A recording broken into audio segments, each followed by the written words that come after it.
আজকে আমি দেখাবো ময়দা মাখা বা বেলা ছাড়া কিভাবে মোমোর কোটিং তৈরি করা যায়, অর্থাৎ খুব অল্প সময়ে কিভাবে সুস্বাদু মোমো তৈরি করা যায় তার রেসিপি তোমাদের সঙ্গে শেয়ার করব। নমস্কার বন্ধুরা, সবাইকে জয়ার কথা চ্যানেলে স্বাগত জানাই।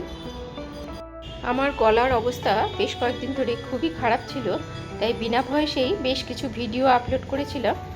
আজকে চেষ্টা করছি যে ভয়েস দিয়ে আপলোড করার। তো প্রথমে দেখো, মোমো তৈরির জন্য আমি পুরটা তৈরি করে নেব। তো আমি চিকেন মোমো তৈরি করব, তো সেই হিসাবে আমি পুরটা তৈরি করছি। এখানে একটা মাঝারি মাপের পেঁয়াজ নিয়ে প্রথমে খুব মিহি করে আমি কেটে নিচ্ছি। আর যদি চপার থাকে তাহলে চপারে খুব মিহি করে এটাকে চপ করে নিতে হবে। এখানে বলে রাখি, এই রেসিপিটা কিন্তু আমার নিজস্ব রেসিপি নয়, এটা আমি ইউটিউব দেখেই শিখেছি। তো এটাকে মোটামুটি রেসিপি রিভিউই বলা যায়, কারণ আমি বানিয়ে দেখলাম যে এটা কেমনভাবে তৈরি হয় বা এটা কতটা পারফেক্ট হয়, তারপরেই আমি তোমাদের সঙ্গে শেয়ার করলাম। একই পদ্ধতিতে আমি কাঁচা লঙ্কা মিহি করে কেটে নিচ্ছি। আর নুন আর ঝালটা সবসময় নিজেদের টেস্ট অনুযায়ী এখানে দিতে হয়, তাই লঙ্কার পরিমাণটা তোমরা ভেবেচিন্তে ব্যবহার করো। এরপর আমি গ্রিন অনিয়ন বা এই পেঁয়াজ পাতাকে আমি মিহি করে কুচিয়ে নেব। একই পদ্ধতিতে কিছুটা ফ্রেশ ধনে পাতাও আমি নিয়ে নিলাম, অর্থাৎ খুব মিহি করে এখানে আমি কুচিয়ে নিলাম। আমি এখানে চিকেন মোমো তৈরি করছি, চাইলে তোমরা কিন্তু ভেজ মোমো বা পনির মোমো বা যে কোনো মোমো তৈরি করতে পারবে। এরপর কিছুটা আমি বোনলেস চিকেনকে এইভাবে মিহি করে চপ করে নেব, যতটা সম্ভব মানে মিহি করা যায় সেই হিসাবে চপ করে নেব, অর্থাৎ খুব মিহি করে এগুলোকে আমি কেটে নিচ্ছি। চাইলে তোমরা কিন্তু চিকেনের পেস্টও তৈরি করে নিতে পারো মিক্সিতে। তো দেখো, এখানে আমার মোটামুটি কাটাকুটির কাজ সব কমপ্লিট হয়ে গেছে। এরপর আমি এতে কিছু উপকরণ মিশাবো।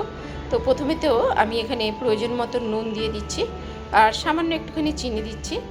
আমি বেশিরভাগ রেসিপিতে অল্প হলেও একটু চিনির ব্যবহার করি টেস্টটা ব্যালেন্স রাখার জন্য। এরপর আমি হাফ চামচ সয়া সস আর বেশ কিছুটা গোলমরিচ গুঁড়ো আর হাফ চামচ মতন আমি টমেটো সস নিলাম। এখন সমস্ত কিছু খুব ভালোভাবে একটু মিশিয়ে নেব।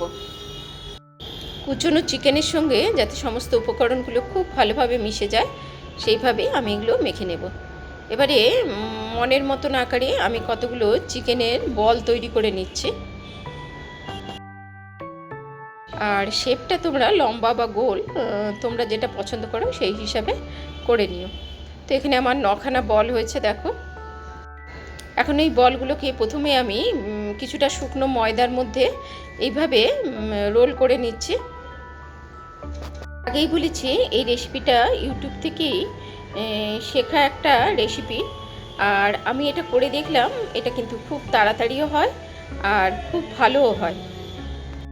হ্যাঁ, তবে পুরোপুরি তো রেসিপিটা আমি ফলো করিনি, ওরা একরকম করেছিল এই লেয়ারটা তৈরি করার সময়, আমি একটু অন্যরকমভাবে করলাম। অর্থাৎ এভাবে প্রথমে একবার শুকনো ময়দার মধ্যে রোল করে নিলাম, তারপরে এটাকে আমি জলের মধ্যে ডুবিয়ে আবার একবার শুকনো ময়দার মধ্যে রোল করে নিচ্ছি, যাতে লেয়ারটা একটু মোটা হয়। অর্থাৎ তোমরা চাইলে একবার এইভাবে জলের মধ্যে ভিজিয়ে রোল করে নিতে পারো, বা আরও অর্থাৎ দুবার তোমরা এইভাবে জলের মধ্যে ভিজিয়ে রোল করে নিলে কিন্তু বাইরের লেয়ারটা আরও বেশি মোটা হয়ে যাবে। তো এইভাবে আমি কিন্তু একবারই জলের মধ্যে ডুবিয়ে রোল করে এইভাবে স্টিম করতে দিয়েছি। প্রায় মিনিট 15 স্টিম করার পরে আমি একটা স্টিক দিয়ে এটাকে চেক করে নিচ্ছি। কোনো স্টিকের মধ্যে কিন্তু কোনো কিছু লেগে থাকছে না, অর্থাৎ আমার মোমোটা কিন্তু হয়ে গেছে।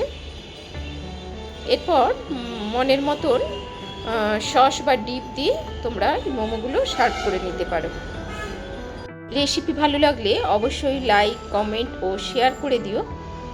আর এরকম সহজ সরল রেসিপি দেখতে চাইলে আমার চ্যানেল জয়ার কথাকে সাবস্ক্রাইব করে দিও।